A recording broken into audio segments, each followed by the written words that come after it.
डकैती किया है, आप उसको जेल में बंद कर दीजिए ना, कौन आपको रोक रहा है? कानून करने दीजिए। 4 साल से कहां थे आप? 6 साल से कहां थे आप?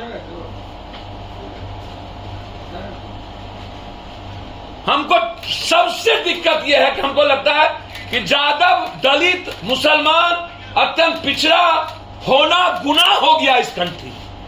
आज मैं इस बात को कह रहा हूं सर, यह सही नहीं है। बाइफर्केशन का आप कर देंगे इस कंट्री में इस सब चीजों से, और बाइफर्केशन करने में सबसे बड़ी भूमिका चैनल की होगी। यह सही नहीं है, गलत है। आप गलत कहिए ना, मैं भी कर रहा हूं जो चोरी किया करिए। जिस तरह से तेजस्वी यादव ने बीजेपी नेताओं को धमकी दी है, तो क्या धमकी देना इस तरह से उचित है या नहीं? डिप्टी सीएम भैया, मैं आपको एक बात बहुत क्लियर बता दूं, बीजेपी किसको धमकी नहीं देता। गिरिराज किसको धमकी नहीं दिया, किसको बख्शा है? केंद्रीय मिनिस्टर वो बने किसके कृपा से? धमकी की कृपा से तो बने हैं। तेजस्वी यादव को एज ए डिप्टी सीएम जरूरत नहीं है किसी को बोलने की। मैं बहुत क्लियर कहता हूं, वो साइलेंट होकर काम कर सकते हैं और उनको साइलेंट होकर काम करने की जरूरत है। लेकिन प्रेस के तथाकथित सो कॉल्ड ऑफ कुछ प्रतिशत ऐसे लोग जो दिखाएंगे कुछ, होंगे कुछ, उनको यादव या मुसलमान, दलित या पिछड़ा, अत्यंत पिछड़ा पसंद क्यों नहीं? नीतीश कुमार पसंद क्यों नहीं? नीतीश कुमार को विधानसभा में आपने वोट क्यों नहीं दिया? कारण क्या था? बीजेपी को दिया, बीजेपी और नीतीश को क्यों नहीं दिया? और नीतीश के खिलाफ तेजस्वी को दिया, नीतीश को क्यों नहीं दिया? आप जो इतनी सरकार गिरा दी है, कर्नाटक गिराए, मध्य प्रदेश गिराए, गोवा गिराए, महाराष्ट्र गिराए, और आज लगातार बीजेपी दलित और आदिवासी सबसे बड़ा विरोधी सरकार है, कैरेक्टर है। चन्नी को इन्होंने अपमानित किया। ये मुसलमान विरोधी नहीं, ये सबसे ज्यादा दलित आदिवासी विरोधी। निगाहें कहीं, निशाना कहीं, ये मैं आपको बता दूं, कहीं पे निगाहें, कहीं पे निशाना। क्योंकि इसको पता है कि 27-28% जो दलित आदिवासी है ये अंबेडकरवादी है, ये रामवादी नहीं हो सकता, भगवानवादी नहीं हो सकता, ये बुद्धवादी है। तो जो अंबेडकरवादी और बुद्धवादी है वो बीजेपी का नहीं होगा।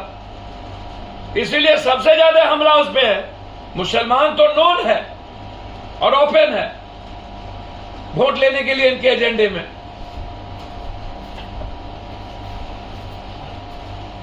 तो आप एक तरफ चन्नी को कर आइए, दूसरी तरफ आप हेमंत सोरेन को, आप दो आदिवासी नेता, एक स्टालिन, एक हेमंत सोरेन, अपने कर्म के बदौलत हेमंत सोरेन लड़ लेगा। आदिवासी बिरसा मुंडा का वो संस्कार भी है और उसके खून भी है,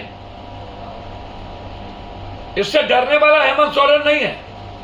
लेकिन अब बीजेपी से पूछते हैं कि आपने एक भी दलित आदिवासी को सीएम नहीं बनाया। अब मात्र एक ओबीसी है, वो भी शिवराज चौहान, उसको भी आप बांस कर रहे हैं। तो आपका कैरेक्टर क्या है? सब हमाम में नंगे सब चोर हैं, तो अब सत्ता पक्ष का भी तो करिएगा। शिंदे के जितने मंत्री है उस पर करिए,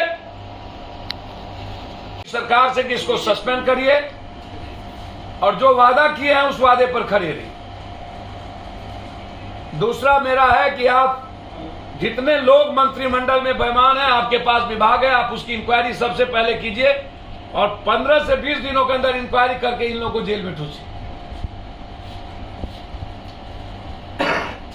तीसरा आग्रह करेंगे बीजेपी से कि दलित आदिवासी को टारगेट करना बंद करिए और डेमोक्रेसी में चुनी हुई सरकार को ईडी सीबीआई से जबरदस्ती आप त्रस्त मत करिए, और गवर्नर से और पैसे के बदौलत।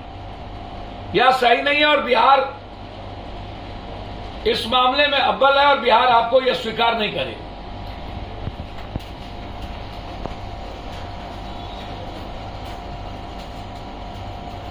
कानून को अपना काम करने दीजिए। जो गलत किया है चाहे ABCD जज कोई हो, वो कानून और संविधान जाने, आपकी CBI ED कानून ना बने।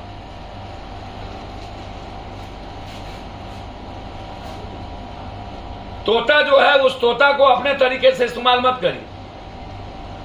और नीतीश जी भ्रष्टाचार, ये जो लगातार कांग्रेस मुक्त, अब हमको लगता है कांग्रेस मुक्त का नहीं, कांग्रेस युक्त हो गया।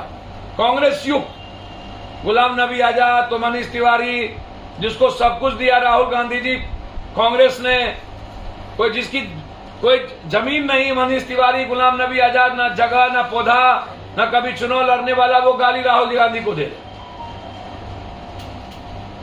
और सब कुछ बीजेपी के प्रिंट लिखा हुआ है, पूरा का पूरा स्क्रिप्ट गुलाम नबी आजाद का बीजेपी ने लिखा। क्योंकि रैली है 4 तारीख को, 7 अक्टूबर से राहुल गांधी निकल रहे हैं, इसीलिए इनका हमला वहां है।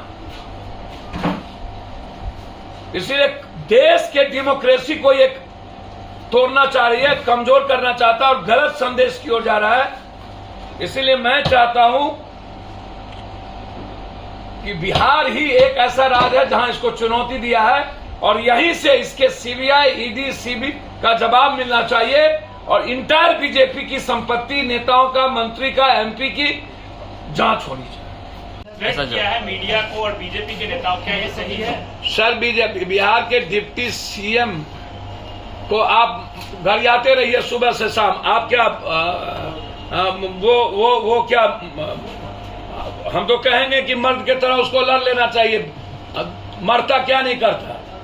हम होते ना तो अभी तक सारे बीजेपी के नेता को गाली गलौज करने की जरूरत नहीं है, मैं इसके खिलाफ हूं। और मीडिया को कम से कम किसी भी नेता को टारगेट नहीं करना चाहिए। धमकी भरे अंदाज में उन्होंने कहा। भैया मैं एक बात बता दूं, मीडिया, टोटल मीडिया तो आप अब अंजना कश्यप लाट साहब है क्या? अलाउद्दीन के चिराग है क्या? पहली बार वो ट्वीट किया, लाठी पर जंगल राज हो गया। क्या है ये अंजना कश्यप, रूबिका, उलिका फुलिका? डेली गाली, डेली ट्वीट, डेली गाली। काहे ऐसा करते हैं? क्यों आप दिख रहे हैं, कास्टिज्म आप दिखा रहे हैं? क्यों आप टारगेट कर रहे हैं? तेजस्वी को टारगेट कर रहे हैं कि आप किसी जात और समाज को टारगेट कर रहे हैं? लाठी चला, इसमें जंगल राज क्या हो गया? इसके पहले लाठी नहीं चली दुनिया में, इसे आपका कैरेक्टर नहीं दिख रहा। लेकिन इससे पहले तिरंगा का अपमान भी नहीं हुआ था। कौन सी का तिरंगा? तिरंगा तो कभी लगा नहीं। कौन तिरंगा? तिरंगा हमसे है कि तिरंगा से हम है? तिरंगा मेरे खून से है। एडीएम ने तिरंगा को भी, अरे कोई तिरंगा को नहीं मारा किसी ने। तिरंगा क्या भाई? आदमी से भर के तिरंगा है, ह्यूमैनिटी से भर के इंडिया है। पहले ह्यूमन तब इंडियन। पहले इंसानियत जिसके पास न हो, आदमी को मारे, वो तिरंगा की बात करता हो। ये सब गप छोड़ दीजिए। डिप्टी CM सर आप लोग मैं बहुत क्लियर आज आपको कह देता हूं और इसको आज समझिए। सोशल मीडिया से लेके जितने प्रिंट मीडिया में आप लोग हैं और जो कंप्लीट रूप से ऊपर बैठे लोग हैं ब्यूरोक्रेट में, जो कि समाज के कमजोर पिछड़े तबके के लोगों को देखना पसंद नहीं करते हैं, उन लोगों ने एजेंडा बना लिया है नीतीश कुमार की सरकार पर तेजस्वी के बहाने हमला करने की और नीतीश कुमार को कमजोर करने की। बीजेपी के एजेंडे पर प्रेस के सीनियर लोग और कुछ तथाकथित जातिवादी प्रेस के लोग आज हमला करते हैं सिर्फ जाति के आधार पर। तेजस्वी यदि आज यादव नहीं होता, दूसरा कास्ट होता, तो इतना हमला नहीं होता। बहुत क्लियर मैं आज आपको बता रहा हूं। और इसको स्वीकार बिहार को बकस। पप्पू जी, खबर ये है कि यादव समाज से एक पढ़ा लिखा नेता बिहार को मिलने वाला है सार्थक के रूप में। इसके रूप में सार्थक यादव है? कौन है हमको पता नहीं। हम लोग तो कौन जात है पता नहीं। हद हो गया भाई। खबर है क्या, इसकी पुष्टि आप करते हैं?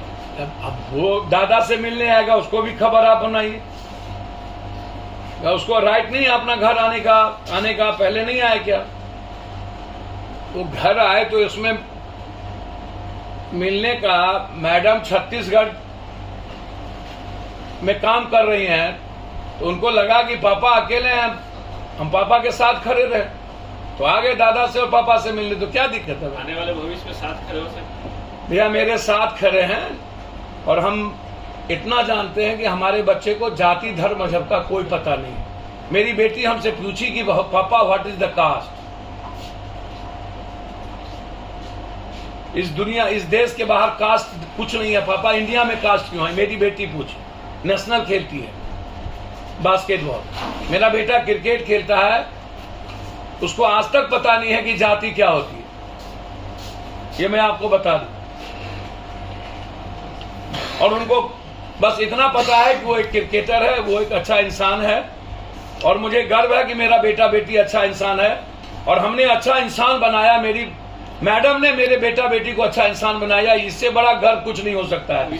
बिहारी टाइप का जात ना बने, और भगवान करे पत्रकार टाइप का जात ना बने। भविष्य में एक अच्छा पॉलिटिशियन बन सर, पत्रकार जितना जातिवादी है ना, उतना धरती पर कोई जातिवादी नहीं हो सकता। भविष्य में एक अच्छा सर, कोई जातिवादी नहीं हो सकता। पॉलिटिशियन बन सकते हैं भविष्य में एक अच्छा। सर, वो उसको समाज तय करेगा, बिहार तय करेगा, वो खुद आके लाठी खाएगा, गर्मी में बिताएगा, वो जानेगा कि भविष्य तय कर देगा पप्पू यादव। बिहार तय किसी का भविष्य तय करता है, और गरीब तय करता है कि पप्पू यादव तय कर देगा। भैया हमारी औकात है, अपने मियां मिट्ठू बन जाए। बिहार की वो आकर के जाए गरीब के बीच, वो गरीब से प्यार करे, गरीब के लिए जिए। खबरों के अपडेट के लिए हमारे चैनल को लाइक, सब्सक्राइब एवं शेयर करें।